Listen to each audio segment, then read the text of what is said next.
this massive hack of data.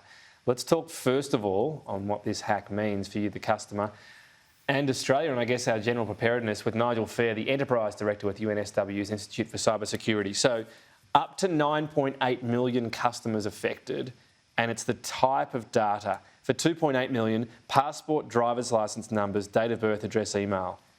Basically everything you need to be able to get a sidebar and to take your pick, bank account, whatever. Social media, email, the box and dice. I think this will go down, at least to date, if not in history, as being the worst data breach that's ever occurred because of...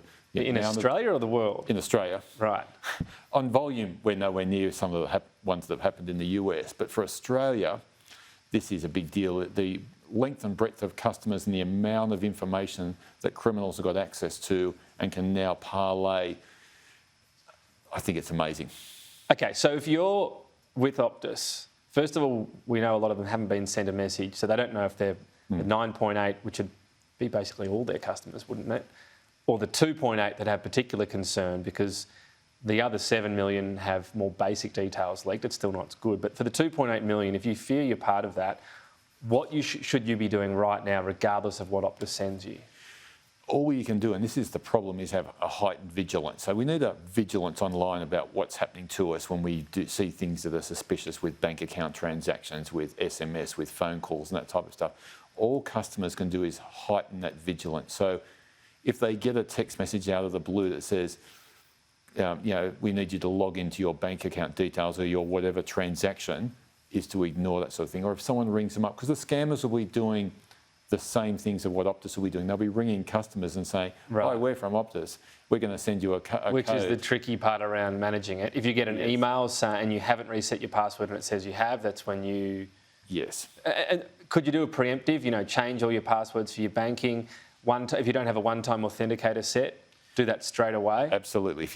Wherever you can put additional multi-factor on any account, whether it's your email account, whether it's your banking, everything. Banks will all have that, right? So that'd be the first thing I'd do. I'd think bank accounts, multi-factor authenticity. But just do that straight away. Yeah, but your frequent flyer accounts now enable it. Gmail now enable it. There's lots of places that you can bring it into. So that's a smart thing to do. What about the hack itself? Weakness in a firewall, apparently. It sounds like a heck of a weakness.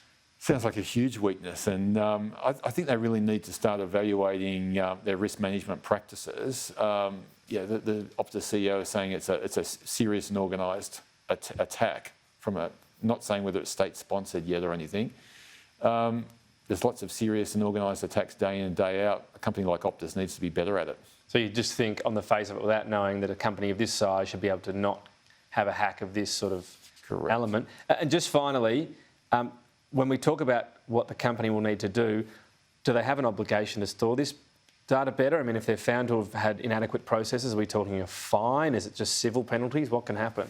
So the Australian Office of the Information Commissioner, who has been notified, can conduct an own motion investigation, and they have fines up to $360,000 for an individual and about $2.1 million for the corporation itself. Total for a corporation or each offence? Total for the corporation. Okay, not much. It's not much at all. Nigel Phair, thank you. Thanks, Tom.